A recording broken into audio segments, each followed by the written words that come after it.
It says.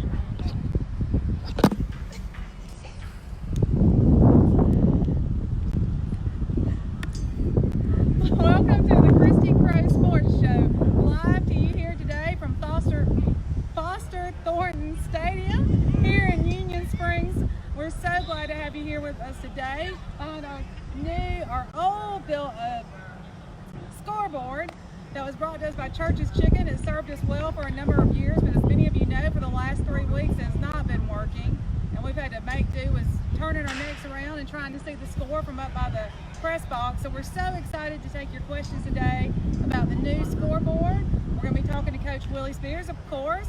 We're going to talk to our coach for the day, Fred Youngblood, and we're also going to talk to our player of the day, Zay Hilton. We're really excited to get to you about that, but first I want to talk to you about the most exciting thing we have going on this week.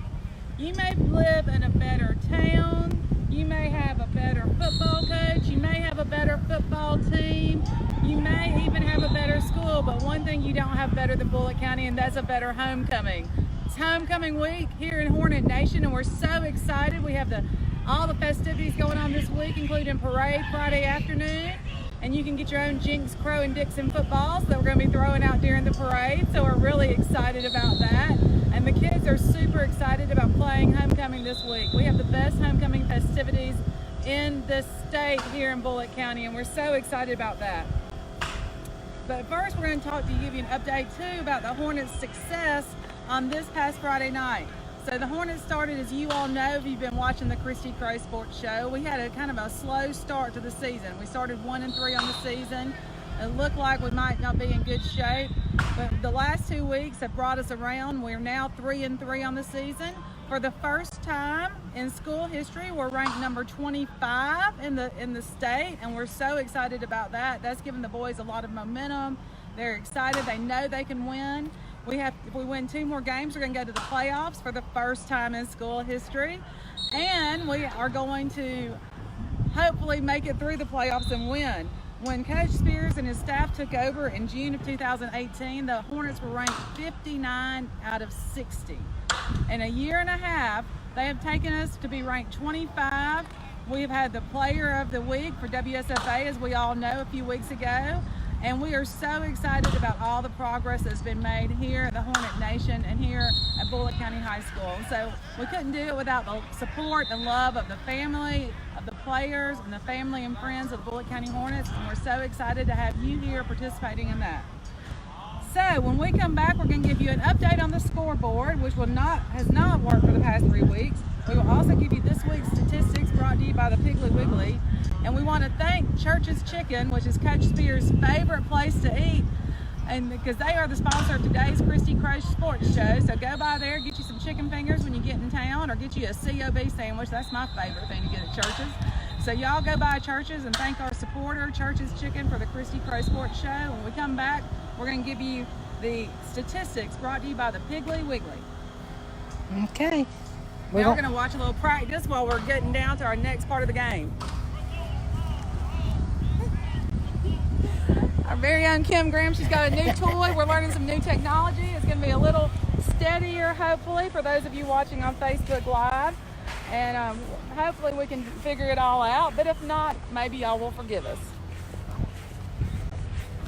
As we're moving toward the players, if you have any questions about the scoreboard or about last week's win against Beulah, please let us know. Go ahead and put them on Facebook, and Coach Spears and I will answer them all at the end of the program.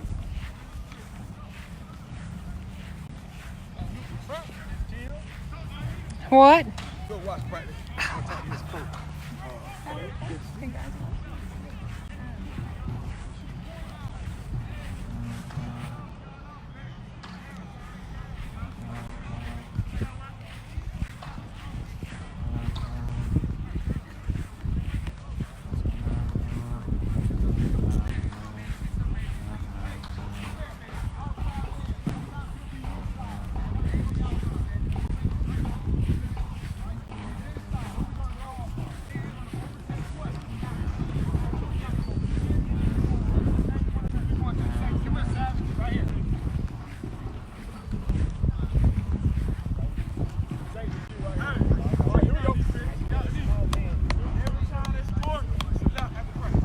go. Let's go.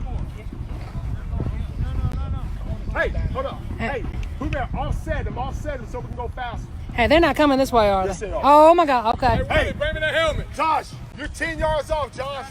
10 off. I thought they were going the other way. Oh gosh. Don't hit me.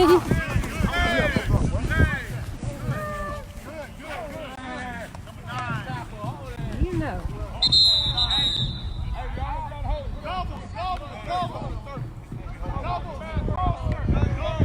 Lord, I didn't know they were coming that way.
Come on, Kenny. Yeah, you gotta be a consistent guy. You have a big one, you gotta be a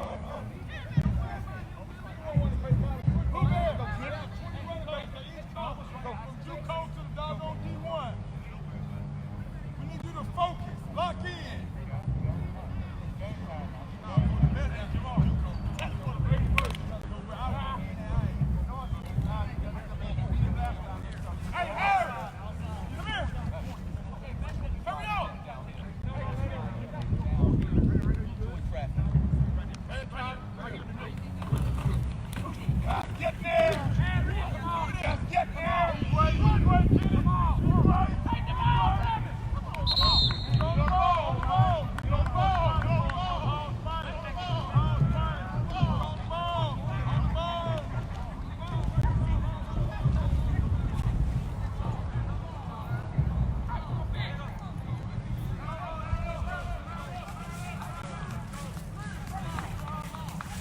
Who are we doing next, Journey Crow?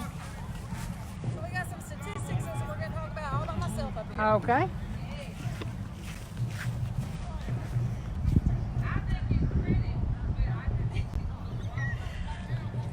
Kim is loving her new technology. I hope it looks better on y'all's end for this Facebook Live. We're trying new things in Bullock County, and one of those is this great new technology. So we hope it's working.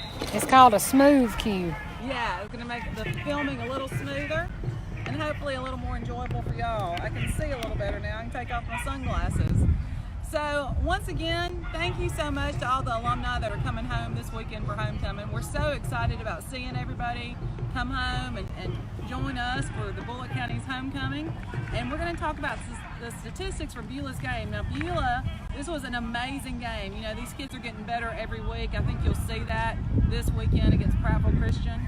And Coach Spears gave me these statistics, and you're going to be amazed when you find out that we had 34 rushing attempts for a net of 423 yards.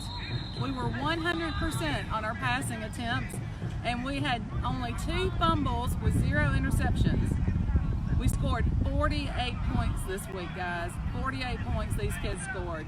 Now, I will tell you this, Kenny Owens is getting better every week. He had 16 rushes for 214 yards and 3 rushing touchdowns. One of his longest run was 39 yards. Robert Williams had a great week too. He received that pass for 15 yards for a touchdown, which was a great way to get into the end zone. He had 12 rushes for a net of 109 yards with 2 rushing touchdowns. His longest run was 47 yards. Mr. Foster had 2 rushes for 76 yards, including 1 for a touchdown, and he had a reception for a touchdown too. And then Grant had 4 rushes for 24 yards, with his longest run being 20 yards. Now when you look at the statistics, when you compare the Hornets versus Beulah, You will be amazed when you look at our rushing yards. Our rushing game is on point this year. We had 379 yards rushing compared to Beulah's 17 yards. Ooh, can you say that again? We had 379 yards rushing in this game. Beulah had 17. Those are amazing statistics. I can't do the math right here on live Facebook, but I think that would be over 2,000% higher. So I think that's about right.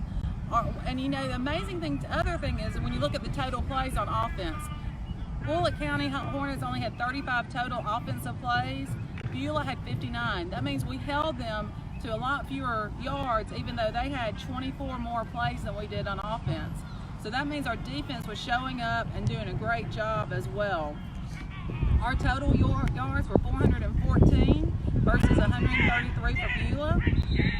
We did have those fumbles, but we did also cause 2 fumbles for Beulah. And we had 55 yards in kickoff returns versus 35 for Beulah. So again, we beat them in statistics, we beat them on the field.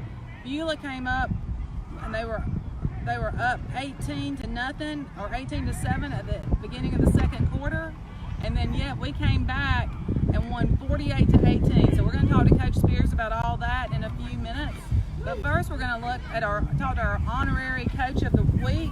So some of y'all may recall last week we announced that we were going to do a Coach of the Week, and they were going to get to come and watch the team play. They don't get to coach, they're just an honorary coach, but they get to at least come watch the team play and maybe make a call at the beginning of the game. So our winner is Fred Youngblood. And so we're going to talk to him in a few minutes so we can get him off the field. But before that, I wanted to give one more shout out to the new scoreboard that we have. As many of you know, our scoreboard stopped working September 17th during one of our middle school games. Superintendent Dr. Christopher Blair, School District Administrator Sean Dees, and Principal Kelvin James worked hard to make sure that we will have a brand new scoreboard for this week's homecoming game against Prattville Christian Academy. So we are so excited to be able to show that off when everybody comes home for homecoming this week, and I hope it will be in place soon. So thank you again to the Piggly Wiggly for presenting these stunning statistics from this week's game. And we are going to get Fred Youngblood off the field as his honorary coach position and over here talking to us for a few minutes. All right.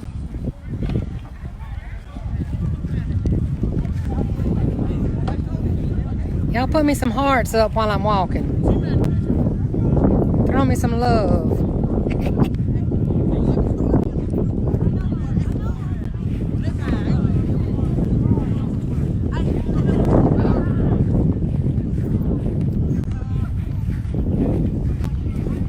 Here comes Mr. Youngblood. Here he comes. Where'd he go? All the way from California.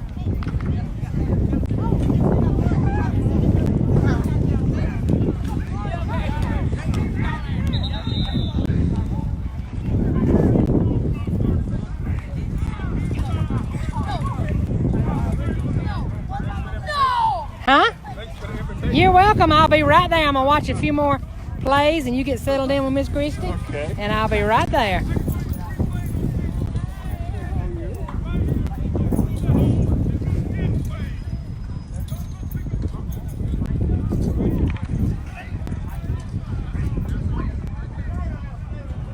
We'll watch 1 or 2 plays right here.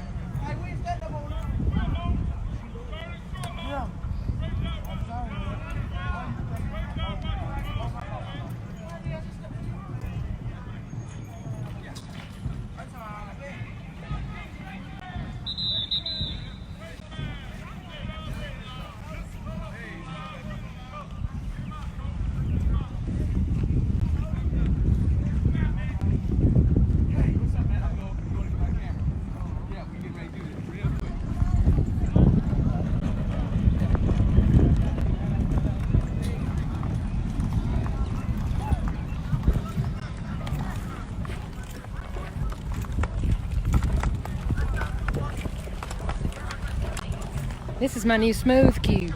You can move it around. I seen that. That's cool. It worked well? Well, we'll know when I review this.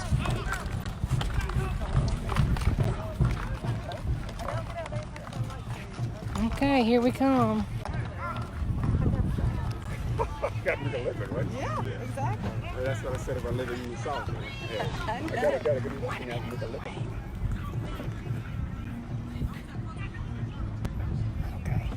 We are joined with our honorary coach of the week, Fred Youngblood, who's a graduate of Carver High School Warhawks. You were part of the first team Yes. at the Carver High School, correct? That was in 1961? Yes. That's amazing. So what position did you play? I played line. I played every position on the line except center. And on defense, Talk I played- loud. And on defense, I played every position there was. Okay. Oh, wow. So you were kind of like some of these kids now. You play on both sides of the ball. Because we didn't have very many guys to play. So yeah, once you're on the field, you stayed on the field. That has to be pretty exhausting. Well, a little bit. In fact, I was telling someone, I've never seen this team play. Because when we played, I played the whole game. So this will be my first game to see live my team play. Which is really That is exciting. really exciting. Well, one reason you haven't seen the team play is because you moved away and you're now retired. You were a systems engineer for 50 years at Rockwell International. Tell us a little bit about what a systems engineer does and where Rockwell International was. Well, I'm retired, but not retired. I retired from Boeing. Rockwell sold our division to Boeing, so I retired from Boeing. Went back to work for a company in Alabama, Davidson Corporation, but still at Boeing in California. We work space programs, missile programs. My job was to break things. That is, I was a test engineer. We were to find out what the limits were on the hardware we were building, and then tell them, okay, you don't go past that with it. So our job was to break it if we could. I moved from that to go to the project engineering office and back to the design requirements. So I've been doing this now since 1969. Okay. And I'm still doing it. That's awesome. And I understand that part and missile systems while you were working with Boeing. Is that right? Yeah, so right now I'm working on missile systems. 2 years ago I worked on the connecting module between the then space shuttle and the space station. The docking module was my baby. I wrote the requirements for that and I tested it, so it was my thing to do. Well, it's amazing how many great, wonderful people we have that come from Bullitt County, and we're so glad to have so many of them. It's a great week to be a Bullitt County Hornet and an alum, and so we're so glad to have you and so many other people coming back for homecoming this week. So let's talk about what we're here to talk about on the Christy Crow Sports Show. Yes. And that is football. Yes. Now, Mr. Youngblood, this was not, you didn't win a contest. It was a contest, but not a fundraiser. And so you're the honorary coach for the week. And we wanted to get the community more involved with our football program. Now, how did you find out you won? I got a text from the coach saying to me, could you accept? And there's only one answer to a question like that. It is, of course I can, and of course I will. So I came last night. We were at practice last night with the younger children. And we ended up going to coaches' meetings after that, which was extremely impressive. These guys have a 5-star program. These guys have a what? 5-star program. They did play evaluations. They graded each player on every play that they did. They have 3 criteria they grade them against. Each coach, between last game on last Friday night and last night, every one of those guys have looked at all the film. And they've graded every player on every play they played. That's amazing to do at this level. And then they talked about how they can make these guys better. Like what they're doing today is based on what they saw in that film on Friday through Sunday. So this program is on its way. I was really impressed with what I saw last night. Well, that is so much fun. And we've actually visited Coach Spears and the team while they were in the room watching films before during the Christy Crow Sports Show. And so some of our viewers have been able to see that happen. But a lot of people don't understand the importance of watching film. Why is it so important for the coaches to watch film over the weekend and grade the players, and for the players to watch film on Mondays? It does 2 things. One is it gives you visual evidence of what actually happened. And it gives you a teaching tool for the next week. I coached for 40 plus years. To be able, we used to do it on Tuesday nights because we little guys. But when a coach looks at a film and he sees someone doing something very small, like stepping with the wrong foot to get position on someone else, a player does not realize that. They think they're doing just fine because they make contact. But once you get in the film room and you say, son, you should be stepping to the left foot, not to right.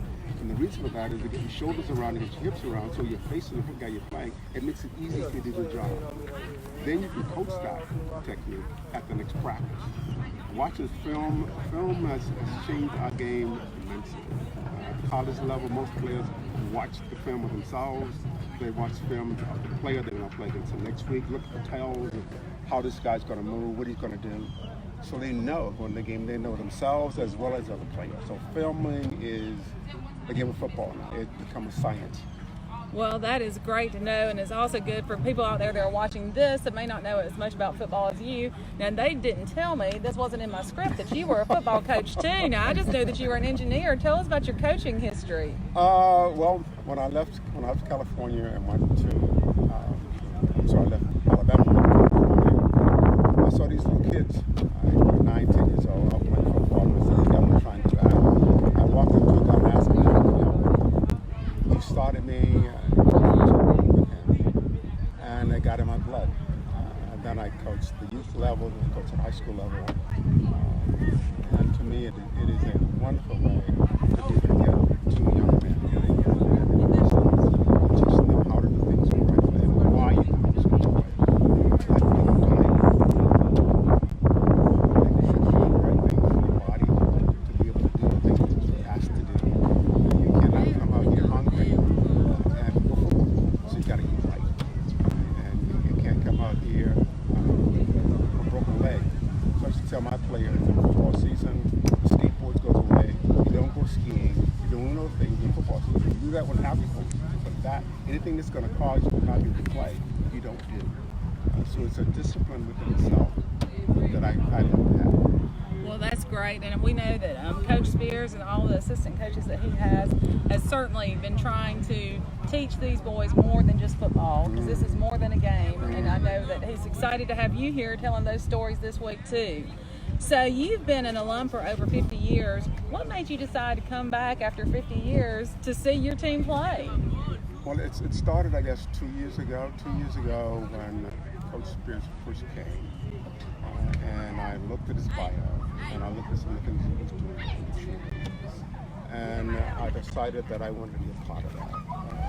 He's building more than a football program, as far as I can tell, is that he's interested in making these young men, not just football players. Some schools, you usually all able to do football and you're done with you. Then you go off in life and you do something, you don't do something. But the football program did not add to your life. This program, I think, is adding to the life of each student. So I decided to get involved with him. And I convinced my wife to let me come this year to homecoming. And she just said, so I was going to be here for a week. She decided to come with me. And we're having a wonderful time. That is great. And I know you and your wife have supported many things in Bullitt County through the years anonymously. And Coach Spears wanted to let everybody know about all the wonderful things you're doing. So why is it important for you and your wife to give to your alma mater and give back to Bullitt County, even though you don't get back here as often as you like? My saying is that I always give back more than I give. I don't think I've ever given anything where I didn't get something back. It might not be the same thing, but I get something back from it. To be able to give to this school that birthed me is the most important thing in my life. Had it not been for this school, I wouldn't be here. I was one of the poorest kids in this neighborhood, in this city. And the people at this school saw something in me.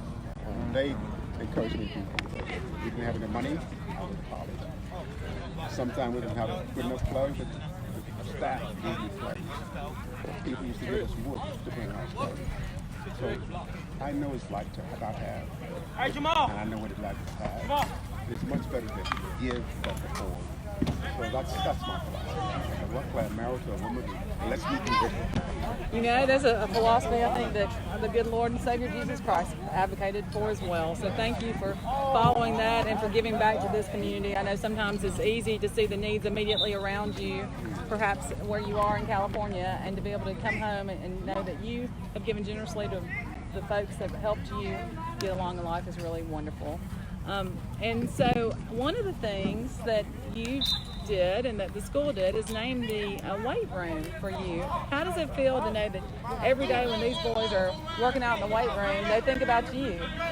And now you get to meet them. That number one. There was a surprise that they would do that, and I posted it, and some of my football players from the past began to make little sayings about the things I used to make them do. Are you going to go and ask them to go do more of this and do more of that kind of thing? To me, it's a real honor to have it named for me. I don't know how to express how much it means to me to have something like that happen. I say I wish my father was alive to see that. To come from here and to come back and to have this community recognize it's wonderful. What a blessing. And we all, although you and I only met for the first time today, we've all known and loved your family for a long time around here, and we know that y'all do great things in the community, whether you live here or not. So we're so glad to have you back. So, speaking of that, I mean, you do stay in pretty good shape. I've heard that maybe you've even been running with some of the players from the team while you've been back. Is that true? I did on yesterday. Last time I was here, I ran with him. So I tried it again yesterday. There's a big difference between 4 years. I was not quite as effective today as yesterday as I was the last time I did it. Well, the heat's still pretty brutal out there, yes, too. I know when I've been trying to go for my runs, I have to go really early in the morning or really late at night. So you think you're going to get into the Fred Youngblood weight room and do a few weight lifts? I don't know if they would let me. I will. I've been going to the park over here and working at the park, and that's a nice facility. The sun is up, the wind is blowing, so it's really nice to get up in the morning and work out in there. But if they'll let me come in there, yeah, I'd like to try it, but I don't want to compete with these guys. These guys are monsters. They are, and they're in the best shape that they've probably ever been in their lives. You know, that's what we talked about, the importance of conditioning. And I know you know that, and that's one reason it's so important to have a good weight room where everybody can be comfortable and have what they need to get in the best shape so we can avoid injuries on the field, because that can affect you for the rest of your life. So thank you so much for your support of the Bullitt County Hornets and for being our honorary Coach of the Week. We're so excited to have you down here and back in Bullitt County for the week. Well, thank you. To be on television. Facebook Live. Thank you. Thank you so much. Thank you. We're going to be back in a few minutes with our Player of the Week, Xavier Hilton. And so go ahead and watch a little practice for a few minutes, and then we'll get Zay over here at the table. All right.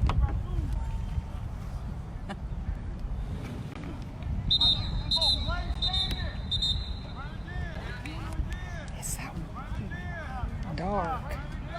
I think it'll probably be fine.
Here comes our player of the week. Sinuses. I'll be right there.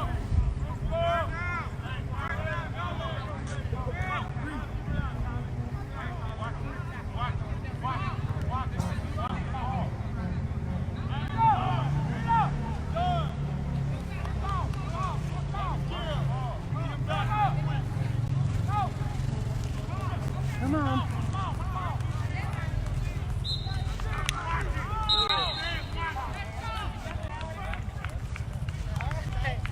He's needed back right quick. Can we sit right here? Yeah, we're right there. How you doing? How are you? Fine. Good. Congratulations on being the player of the week, Xavier Hilton. We're so excited to have you here. Congratulations. You're the Solomon Marlowe Jr. We got too many helmets up here. Player of the week, and so we're excited. How does it feel to be the player of the week? I feel good. You know, gotta hear that. Talk loud so I can hear you. Yes, you do. Uh-huh. Every week is a new week, and so I know you do have to do it again. Now, Coach Spears told me that you have changed tremendously on his team here, and since he's gotten here, and that you've matured to become the leader the team needed. Now, tell me first, how old are you? I'm 19. And so you're a senior in high school. How long have you been playing football? All 4 years. So all 4 years. How has the team changed since Coach Spears got here, and how can you tell the difference? It's better, more discipline than what it was than we had. So it's the discipline, and I believe the focus. It's a way different, more focus on the field than like back then. So it's like everything changed. We always had athletes. Yeah, and the talent has been here, and we know we have great talent here in Bullitt County. But sometimes you just need the right folks to tell you what to do and how to do it. Now, last year you broke your foot in this game against Prattville Christian, and I know that was a heartbreaking loss for the team. How does it make you feel to be able to play this year? No, I broke my foot in Pike Road game, but I didn't get a chance to play the game. Oh, okay, I'm sorry. I misunderstood what I was told. So you broke your foot before the Prattville Christian game, so you couldn't play in the Prattville Christian game last year? Yeah, it was. So Yeah, it was hard. I said, I told myself, I said, we ain't going to lose against Prattville Christian game. So I'm going out there. That's my game plan. To stay focused, to play hard every play, and win the game. Well, that is a great game plan. Now, tell us what positions you play on the team. I play H-back, linebacker, DN, snapper, field goal snapper. That's about it. That's great. Well, if you can play all over the field, yeah, that is a lot of plays to remember, I know. So this is your 4th year. You're a senior, and it's homecoming. Are you excited about homecoming? Yes, ma'am. What makes homecoming so special here at Bullitt County? You see all your old teammates, classmates. You see different classes come in just see you play on the one day. So it make it more exciting because there's a lot of people be here. Well, that's fabulous. What are you planning on doing after graduation? I hope to go to college for football. But at that, I'll go to the Army. Well, both of those are noble and great things to do, Zay. And so we're so excited to have you as a Solomon Marlowe Player of the Week. Good luck this week. Enjoy the week of homecoming festivities, but not too much until after the game. Thanks, Zay. All right. When we come back, we'll sit down with Coach Willie Spears and talk about last week's big win against Beulah and this week's matchup with Prattville Christian Academy. And we'll take your questions, so go ahead and think of those questions now. It was a great week, and there was a lot of football played this past weekend, and starting with Bullitt County Hornets. So go ahead and come up with your questions and send them in to Kim on Facebook Live, and we will get them asked and get Coach Spears in the hot seat to answer all your questions. Hot seat. The hot seat, yeah. So, Coach Spears, this is not your first time this week that you've been on television. That's right. You kind of cheating on us with your little lost shows. And so we went to Montgomery and we got on the show with the Alabama High School Association. And I'm going to be honest with you, we have a little bit better host than they have. But they did a good job. They did a good job, though. They're no Christy Crow. Well, not everybody can have this talent. Exactly. We have the modest Christy Crow show coming to you live. Well, speaking of not being modest, what a huge win. Oh my goodness, they played hard. That was a big region win. The game started out really looking like it might not be the best game of the season because the Hornets had 3 turnovers in the first half and the Bobcats scored 18 points in the first quarter. At halftime, y'all were still down by 4. They were up 18-14 at half, and they got the ball at the beginning of the second half. That does not sound like it'd be the recipe for a good halftime talk. What did you tell the team during halftime, and how did you come back and change things around? Well, one great thing is our coaches didn't panic. And so since the coaches didn't panic, the players didn't panic. I think the players take on the personality of the coaches. If we would have been going crazy and throwing our headsets like I do sometimes, I think the players would have responded to that. So at halftime, all I told them, I said, look, guys, we made a lot of mistakes. I mean a lot. We made enough that lasts the rest of the game. We don't have to make any more mistakes if we don't want to. We got our quota. We got our quota. And I said, not only did you mess up, I messed up. I said I went for it on 4th down one time. I shouldn't have went for it. So we both messed up. I said, but there's only one person that ever lived that never messed up. And he died and came back to life. When I die, I ain't come back to life. So I'm going to probably mess up again, and you're going to mess up again. Let's just mess up full speed. Let's just mess up with everything we got, and let's go out here this second half, and let's show them what Bullock County football is all about. Never thought we'd score 48 points. We'll win by that much. But we found a way to win. They played so hard. They believed in each other, and they helped us. Bueller had a few turnovers. We had a lot in the first half. They had a lot in the second half. We had 2 interceptions. Second half, 2 fumble recoveries. And so it was almost like they felt bad for us and wanted to even it out. And they helped us get back in the game. I don't think they felt bad for you. You don't think that's what it was? I don't think that's what it was, but I do think I'm going to recruit you next time I'm in a trial. And I need a pep talk after the first night. I'm going to call you up and say, all right, coach, tell me what to do. I'm going to tell you, I'm going to say, listen, you're not a loser. You're not a loser. Do you want the truth? You can't handle the truth. That's what I give you. I give you that pep talk. Exactly. So we're 3-3 now for the season. We can keep talking about the playoffs. Give us the playoff picture. Tell us where we are, what we need to do to make it there. Well, it's 8 teams in our region. Top 4 go. Last year we finished 5th. The top team is Pike Road. They beat St. James. We were but discussing in our coaching staff who was going to win that game. I thought St. James would win. Pike Road ended up winning that game. So Pike Road is 1. We believe they're going to finish out and be 1. They're a lot better than everybody else in our region. Second place is St. James. Now, the rest of us are fighting for 3rd and 4th. So we're 3-3 overall, 2-2 in the region. Then you have MA, Montgomery Academy. They're about the same as us, and Southside Selma. So us 3 teams, Southside Selma, Montgomery Academy, and Bullock County, we're the ones fighting for those 2 spots. 3 teams, 2 spots. Prattville Christian doesn't have a chance to make the playoffs, and neither does Dadeville. They're out of the race. They can still win some games. Prattville could beat us this Friday, but it won't help their playoff hopes. And so one good thing is we're through with the really tough part of our schedule. Doesn't mean we're going to win another game, but we're through with the hard part. MA and Southside Selma, they still got to play some of those tough games. So this week, Southside Selma has St. James, then they have Pike Road. Ooh. So hopefully they'll beat them up a little bit for us, and that'll help us. But the next week, we play Southside Selma. If we win this week against Prattville Christian, who beat us last year, and we win against Southside Selma, we will be in the playoffs for the first time in school history. 2 more wins, Coach. Speaking of the first time in school history, number 25.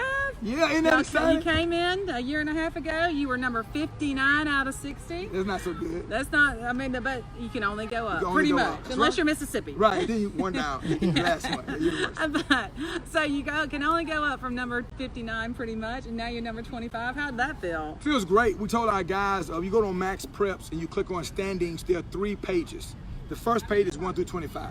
Then the second page is 26 through 50. Then the third page has the last 10. We said, guys, we want to be on the first page. When you click that button on the computer, we want to be on the first page. And we're the last name, but we're on the first page. And so our goal is to keep climbing. Imagine if we could end the season in the top 10. I mean, that would be unbelievable. That would be and so our goal is to keep going up. I don't care if it's 24 next week, but we just want to keep going up. But our players, they sent it to me before I even saw it. They were so excited that we were there. And when we got here, we were a laughing stock. Last year, we played 6. Counting our game, we played 6 homecoming games. We were Pike Road's homecoming. We were Southside Selma's homecoming. No, we played 4 because we played St. James too early in the year. We had our own homecoming, so every halftime was like extra long because everybody was doing a homecoming celebration. This year, ironically, we're nobody's homecoming. Nobody picked Bullock County to play for homecoming this year, and we believe that's a respect thing. And so we're building a program. We have a long ways to go, but we're definitely on the right track. Speaking of homecoming, you know, that's the topic of the week. It's homecoming this week. Yeah, it's crazy. It is crazy. It's going to be a great week, and we're so excited to have everybody home, including Fred Youngblood, our honorary coach of the week, because it was so nice to see him and get to talk to him and learn a little bit more about Mr. Youngblood. Pretty interesting guy, isn't he? Oh my gosh, he is. He's inspiring. Yeah, definitely. And so what do you think about homecoming? How's that going to affect the team? How's that going to affect Friday night? Well, as an athletic director, you love homecoming because it's a big revenue maker for all of us. Football is a revenue-generating sport. Homecoming is our biggest game. You like it for that reason, but there's so many distractions. You know, the kids are excited. Yesterday, I believe, was a Spirit Day. Today was a Cowboy Day, so the kids are dressed up as cowboys and cowgirls. So exciting. The teachers got involved. Each day there's a different theme. So you love homecoming for those festivities. And I love high school. I coached in college, and it just doesn't have that vibe. High school, everybody's involved. You know everybody that's screaming for you. It's more personal, but it's a big distraction for our players. Sure. You know, we went 27 years in a row without winning homecoming, and I believe it's because the players couldn't handle the distractions that come with homecoming. With that being said, the great Nick Saban at Alabama, his first year there, they lost homecoming to Louisiana Monroe. And people think that it's not a distraction. It is. Because everything is heightened, people come in town, and we got guys on our team that their mom or their dad don't live with them, and they only see them homecoming week. Well, that's an emotional roller coaster. Sure. You haven't seen your mom in 3 months, you haven't seen your dad. Now they're in town the whole week. They want you to hang out with them every day. They want to make up for lost time. It's just a lot to deal with. We're hoping that it's not a distraction. If we lose a game, that definitely won't be an excuse. But I have mixed feelings about homecoming. Hopefully we can do our part. And I told the kids, our part is the game. Somebody's job to be in the parade. It's somebody's job to do the dance. It's somebody's job to do the pep rally. Our job is to win the football game. So we're focused on that, and hopefully we can get it done. Well, I have to say, our Solomon Marlowe Player of the Week, Zay Hilton, was certainly focused on the game. He did not want to talk about last week. He wanted to talk about what he had still to do for this week and get ready for this week's game. So that was impressive to me. Now, you mentioned when you first got over here that you cheated on us a little bit by being interviewed by the Alabama High School Athletic Association. How did that come about, and what was the reason for the interview? There's a guy named Ron Ingram. He works for the state. The state picks a game. They have different representatives that go to a game every Friday. And they're checking to make sure everybody falls in line with all the rules and regulations. For some reason, we were picked. He came to our game. He stood over there. He introduced us. Said, I want to let y'all know, I'm not here to tattletale on you, but the state's in the house. So just keep that in mind. And remember, you remember the game we had all those illegal procedure penalties? Yeah. We think one reason the refs called it because they're being watched by the state too. Like we think if the state wasn't here, they would have came over and said, hey coach, your guy's moving early, talk to him. But because the state was here, they were throwing those flags. Left they and were right. throwing them. And so, and again, they weren't cheating, but it was almost like there's no room for error. We're being graded by the state. Right. And so he told me that he's from, Ken, where's he from? Corinth. Corinth? Corinth. Corinth. It's close to here. Yeah. Right. Enon, Corinth. Yeah, he's from really close by here. He said, Coach, I grew up in this area. Our rival was Union Springs High School. He said, I know these streets. I hunted here. I fished here. I've been on this campus. I've never seen it like this. I said, man, we lost the game. He said, yeah, coach, but the fans were involved. They all had the shirts on. The kids looked the same. They were playing hard. You could tell they loved on each other. He said, I have never seen this. And I've been back a few times, never seen in Bullock County. He said, we want to get you on the show to talk about what you all are doing there. And we heard about the coach for a week. We want to ask you about that. And so I was honored to do it. I told him no at first because it was supposed to be Tuesday at 5 o'clock. I said, well, we got football practice. I can't do it. That doesn't really work for a coach. I can't do that. He said, well, is there any other time? I said, maybe during the day. And so it worked out. Our principal let me go. We went to, it was in Montgomery at the Alabama High School headquarters, and they treated me with such great hospitality.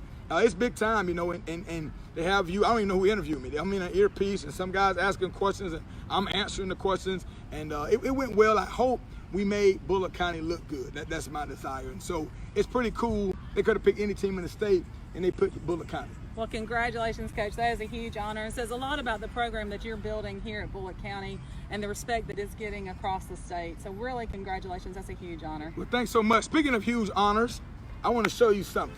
All right.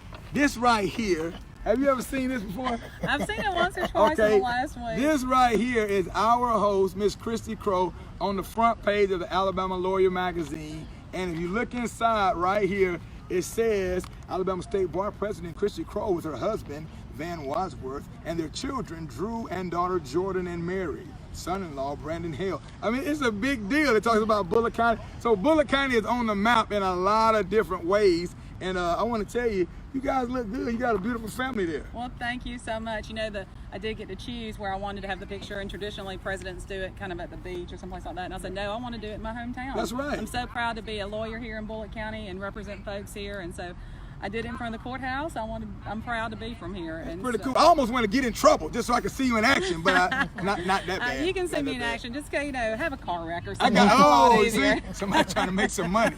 See, messing with you.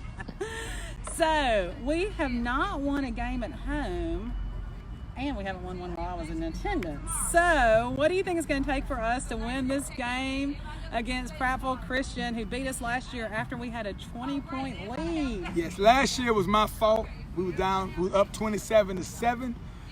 I tell the kids we don't use excuses. I think I told you this before. That week was Hurricane Michael in Panama City. We haven't spoke to our family in 5 days. We didn't know where my mother-in-law was or father-in-law. They kind of found out their house was gone. But we didn't, there was no communication, no cell phones. You could not talk to anybody in Bay County. You couldn't get in. Trees were down. Power. It was bad. And I say all that to say I just wasn't myself that week, that day. And at halftime, we're up 27-7. I'm normally a pain in the butt at halftime. No matter how much you're winning by. I'm flipping stuff over. I'm going off on coaches. I'm going off. I make up stuff to go off. Because I want them to go back out focused and ready and on edge. You know, I told a guy one time, when you run track, your coach tells you, run on your toes. I think we do better on our toes. And so it's my job as a coach to keep everybody on their toes. The coaches, the players, it's not my job to be your buddy. I got enough people on my Christmas card list. It's my job to keep you on your toes. And so that halftime, I did it. I went in there, I let the guys lay down, chill, giggle. A couple of them got on their phone. I didn't go off about it. And we go back out, and we're up 27-7. We get the ball. We have 4 penalties in a row. We go down. We have a couple turnovers. And then at the end of the game, we got it won. We got them in their own end zone. It's 2nd and 20-something. We have a player punch a kid in the face. That player's ejected. They get an automatic first down. Our number 1 linebacker, Kamal Lewis, is injured. We have a backup linebacker in. They run a wheel out of the backfield with the running back, which we worked on all week, but that guy wasn't in that position. We worked on it. He ran up the sideline instead of running to the guy. We swatted the ball, missed it. He catch the ball on the sideline. This is no time left on the clock. Catch the ball on the sideline. We have a guy hit him. He tiptoes the sideline. 2 other guys hit him. He breaks those tackles. He runs and dives in the end zone like a movie and beat us on the last play of the game. It was heartbreaking. It still is. We're going to show our kids that film on Thursday, so it'll be fresh in their minds again. With that being said, you ask, how do we win? Well, we haven't won at home, and we haven't won when you were there. So the first thing we're going to try to do is play away and make sure you don't come. If those things don't work, we're going to take care of the football, and we're going to do our best to not get penalties by punching people so we don't get ourselves out of the game. It's all about discipline and being focused, and you're right. I mean, you play best when you're focused and when you're disciplined, and I know you've got these kids ready to play, especially now that it's homecoming. So speaking of maybe not being on your game, Auburn versus Florida, what did you think about that? Were you there? No, I was not there. I was not, and they won every game, but you were there, right? They have. Okay. But I was wearing my lucky dress. It still didn't work. But you weren't in Gainesville. Oh, no, I was not in I Gainesville. told my friend, I said, it was their homecoming. Right, I said, who you think gonna win? I said, I gotta find out where Christy Crow at. I said, what? It's like a girl's man. They play defensive end. I said, no, sir, it's a woman. What does she have to do with the game? I said, everything. Not both Knicks. Christy Crow determines the outcome of the game. Well, I watched the highlights. I was actually on the road. I went to a game and watched one of my former players play, so I didn't get to watch it. Yeah, you were in LSU. Yeah, I was at LSU. Death Valley. Death Valley. So we was keeping up with the scores. A few of our former players came to the game, so they was watching. Some of them are Florida fans. They were talking noise. They turned it over too much. Yeah. You know, Bo showed that he's human. He's a freshman. You know, and that's why you got to respect football, respect the SEC. I think they had a good game plan, but it's just that when those windows look open and you're playing against future NFL defensive backs, they close fast. You know, I remember I played arena football, and I remember catching a kickoff in arena ball. And I remember like it was yesterday, and I caught it, and the hole was this wide. And I was like, oh my goodness, I'm finna score. And I ran, and I'm talking about within seconds. I mean, it was my hips. I had bruises on my hips. I mean, it was unbelievable how fast it closed because all those guys are professional athletes. And so I think he hadn't played a defense that good yet. Right. And so they got LSU this week. No, Florida does. Yeah, Florida has LSU this week. Who's Auburn have? Arkansas. So. Arkansas, well, they should be okay, but Arkansas is not Florida, but Arkansas is good. I just think it was too many turnovers. I know you were crying. Did you make it through the weekend? I made it through the weekend. I survived. You know what? I've learned as I get older in life, I can survive. You can survive? Wins and losses. Right. Can I give you some advice? When things go bad like that, look at this picture. If you just look at this picture, everything is better. Everything Say, is man, better. look how blessed I am. Amen. Auburn lost, but look at this. I'm good to go. Amen. We Even are though I good know to go. they're knuckleheads, because you got, what, 2 teenagers in here? Yes, we do have 2 teenagers. I know they're there. knuckleheads. I got 2 of them. I know they're knuckleheads. And so, but yeah, look at that. When things go bad, look at that. And We tell can it. always remember what's important in That's life when we do that. So a little less important than that picture or Bullitt County Hornets football, we've got Memphis, Cincinnati, Arizona State, Wake Forest, Baylor, and SMU ranked in the top 25. We've already talked about what a big college football fan you are, including going all the way over to Death Valley this weekend. Name 2 players that have played for each team that I just named. Oh, it's a quiz. This is on live too. This is on Facebook. I'm gonna tell you this. I know some that have played, but Eric Dickinson played for SMU back in the day, and Craig Hodge. I played with a guy, and against 2 guys that played for Cincinnati, Chad Plummer and Hassan Champion. Them other teams, that's tough. I mean, who else you got? Baylor. Well, so you went. Let's talk about what you do know about. Who played for Utah State? That's who you went to see. Yeah, I did. And so they played LSU this weekend. I'm assuming LSU won since I didn't hear anything about the game. So. But tell me about seeing some of your old players and how much fun that was. Man, that's why you do this. I mean, I just, it's so amazing that I get to coach and get paid for it. I still don't, whoever figured that out. Like, whatever coach said, hey, man, you ought to pay us to do this. Like, some dummy was like, okay. Like, we would do it anyway. We just speak English and coach. I mean, but some coach was like, hey, man, y'all should pay us. And some administrator was like, okay. And whoever that is, thank you. Whoever you are. Thank you. But Gerald Bright played running back and quarterback for me in Escambia High School in Florida, Escambia County. And we led the nation in rushing. United States of America, we averaged 490 yards per game. And he was our quarterback, couldn't throw the ball from here to that fence. But he ran our option very well. He had an offer to go to Tennessee and Florida, and they fell through at the last minute. He was so devastated, and he really loved the recruiter from Utah State, and he wanted to get away from the South. And he starts. So the week before the LSU game, he had 29 carries for 180 yards, 179 yards. And he didn't tell me, he told another one of our coaches, friends, he said, man, when you get the ball that much, your whole body just shuts down. And so, yeah, man, it's Division I football. What do you think was going to happen? So even though they lost, he had about 15 carries and hardly didn't get anywhere. I mean, those guys are really, really good. The size differential was unbelievable. It was like big guys playing against little bitty guys. And it was cool, though, to see him in Death Valley. Yeah. On the Jumbotron. His mom is sitting right there. She's so excited to see us coaches. Oh, sure. His little sister's there, and everybody's grown up now. And what was great about it, even therapeutic, I drove up. So check this out. So we get back from Beulah by 11:30, 12. I clean up around here. I get right in my car and I drive to Pensacola, Florida. So I'm in Pensacola. I spend the night with my friend, Coach Shepard. We wake up in the morning at 6 o'clock and we drive because the game's at 11 in New Orleans. So we drive. We pick up 2 coaches. So Sam Ward and a guy named T.J. Williams and Dante Shepard. We're all riding together. We all used to coach together. So it was like a mini reunion How fun. and an opportunity to vent. When we got out, I said, guys, if I had some money, I would give it to you because you were my therapist today. I needed this to kind of vent. And they're doing well. Both of them are undefeated where they're at, and they're assistant coaches, and one is a coordinator. Well, they're both coordinators. And they said to me, Coach, man, we just trying to do it the way that you did it when you was our head coach. I said, man, we 3-3. Y'all undefeated. Y'all doing it better than we're doing it. So it was good to see those guys and to catch up. Because during the season, it's so busy, you don't get a chance to do that. Yeah. And I didn't want to go. But I promised each player that I coach that if you go to school 4 years and graduate, I will come watch you play. And I thought I was going to go to Utah State, but Gerald graduated last summer. And if you would have saw him in high school and somebody told you he's going to graduate from college, play Division I football, going to be a great husband, great father one day, you'd have been like, I hope it happens, but I don't really see it. He wasn't that guy that you like, he's going to be successful. But he changed as a 10th grader and 11th grader, kind of like Zay Hilton. He changed, and now we're so proud of him. He's doing a great job in life, in school. He has a little baby boy, and he is the leader of that team. You go on their website, he's one of the captains. That's awesome. So we're very proud of him, and they lost the game. He was down in the dumps, but he was so happy to see us, so it's pretty cool. Well, good. It's always good to be there to support those that you've seen grow up and see what all you can do to help them. So I know he was excited to see you. So speaking of supporting folks, do we have anybody supporting us and asking us any questions today, Kim? Well, we had one question from Poobie. I told you the question. Why don't we run to the wide side of the field more? That's so what in it the was. game, when the ball's on the short side of the field, it seems like it'll make more sense to run to the side where everybody is. Well, two things. One, they put more people on that side because there's more ground to cover. The field is 53 1/3 yards wide, and so what we have to do is figure out where the least amount of people are. We want more people to block than they have to tackle.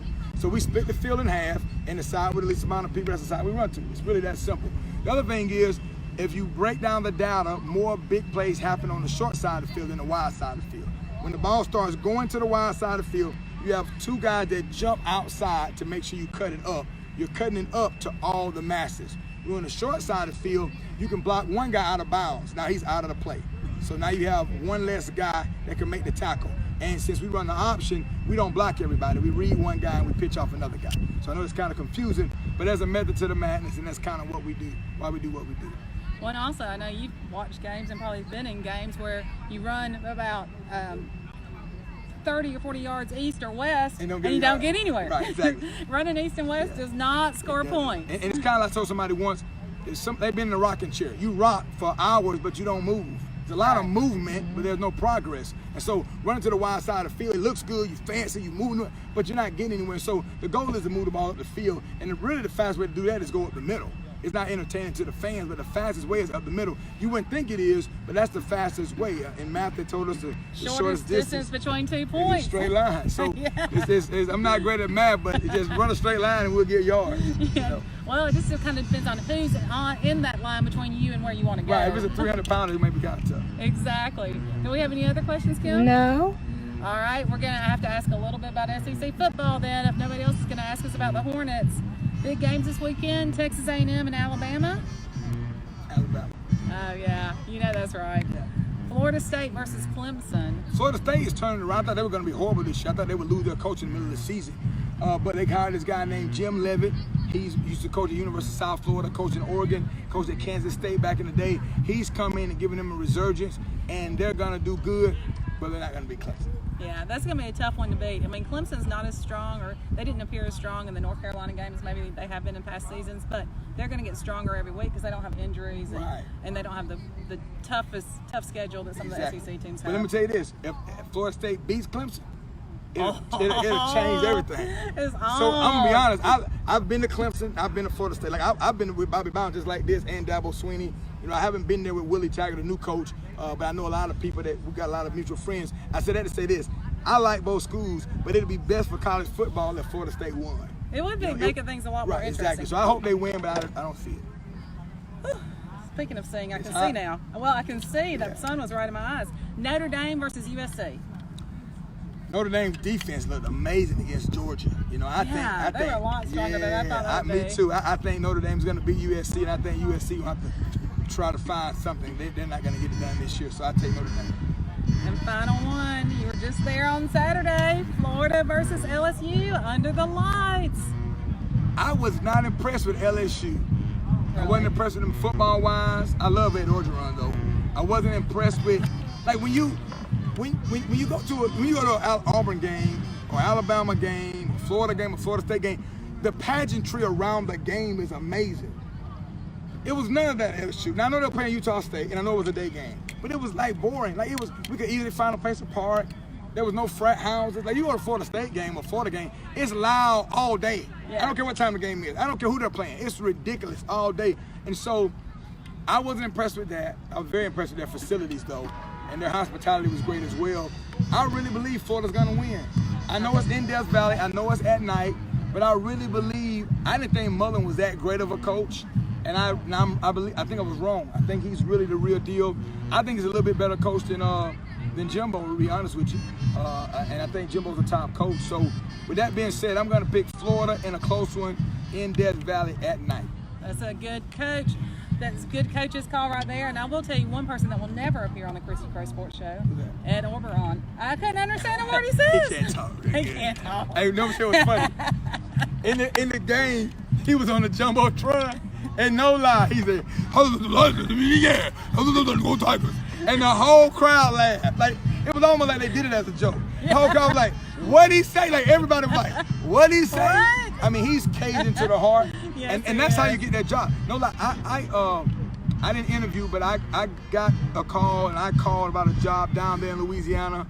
And they wanted Ed Orgeron at the time. And I told the guy, I said, no disrespect, but if Ed Orgeron was going to take the job, I couldn't even get the job. He's not going to take the job. It was at, it's a school in Louisiana, starts with an N, Nickel State. It was at Nickel State. And the athletic director said to me, Coach, you don't have enough Cajun background to recruit this area. He said, it's a different language. You got to know the parishes. You got to, like, he said, you got a great personality, but Coach, I'm telling you, he said, we'll interview you. You got good references, but it's a different language. And when I hear Ed Orgeron speak, I'm like, yeah, it is a different language. You know. But I don't know. It wasn't about you. It wasn't me. I got to take that gibberish class. He's a great coach, though. He is a and I'm great glad he got it, because he's what I call a homeboy. Yeah. He's a guy that went to school down, I think he went to Northeastern Louisiana State University. I'm happy for him. And if they beat Florida, it wouldn't bother me either way, but I just think Florida's going to be a better team. But I'm happy he got it, because a lot of people don't know it. Tom Herman was up for that job. He turned it down to go to Texas, and that's how Ed got it. And Coach Orgeron, I mean, some of my coaches have been in the room with him talking football. He's just a great down-to-earth guy who loves kids, a great recruiter. And I'm telling you, he didn't do great at Ole Miss, but he's showing he can coach at LSU. Yes, he is. Well, speaking of great guys, thank you again, Coach Spears. You're a great guy. We're so grateful for all you're doing for our football program. Can I ask the alum something? Sure can. If we make the playoffs, we're going to need a bus. Kim Graham has said that she would pay for us to get a bus. It's $1,300. So Kim hadn't talked to her husband Tim about it. She sounds tough, but I think Tim's going to veto that whole $1,300 being paid. We're asking each class, all right, not to give to the school or the booster club. If you want to, you can give the money directly to the bus company. We want each class to give us $50 just so we can get this bus to go to playoffs. We're gonna have to go to Mobile, that's somewhere in that area, if we make the playoffs. And so please keep that in mind. It's a long show today, so if you watch the whole thing, you got to the end. But we're asking for $50 for each class. And if you're watching, come out and support the middle school Hornets. They got homecoming today. They're playing Prattville, and I'm gonna guarantee that they're gonna win. So come out today and watch our middle school Hornets beat the brakes out the Prattville Lions. All right, thanks, Coach. Thank you. Come back to the Christy Crow Sports Show next week.